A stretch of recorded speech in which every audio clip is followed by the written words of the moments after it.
Qantas is set to resume international flights from November.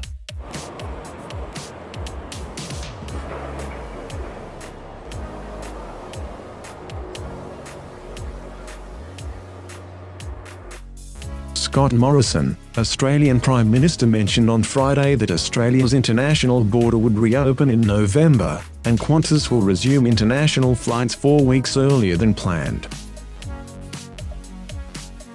Mr. Morrison stated that the overseas travel restriction, which has been in effect from March 20th of last year, will be lifted for states that had vaccinated 80% of their adult population, going to begin with New South Wales. International tickets will be available again from November 14th onwards, according to Qantas.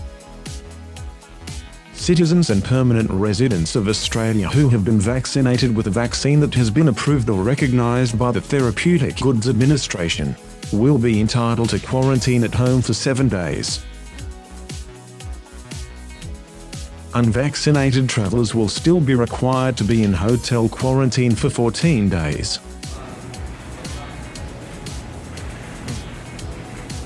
Qantas had organised flights to major international locations to begin on December 18th, but said on Friday afternoon that it will begin on November 14th in response to the Prime Minister's announcement, with 3 weekly return flights from Sydney to London and Los Angeles.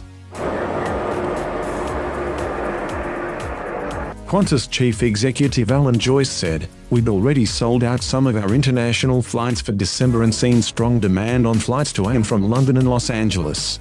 So we're confident there will be a lot of interest in these earlier services." The only international services Qantas has operated during the pandemic have been government-funded repatriation flights, while foreign airlines such as Singapore, Emirates and Etihad have been operating under strict passenger caps in line with hotel quarantine capacity, limiting them to as few as 10 passengers on each flight.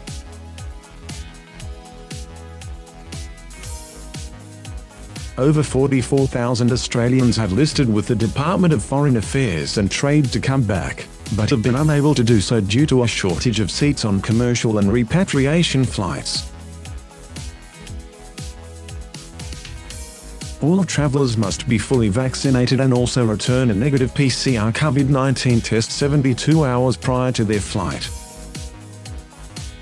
Mr. Morrison believes that in the future, passengers could be able to use rapid antigen tests.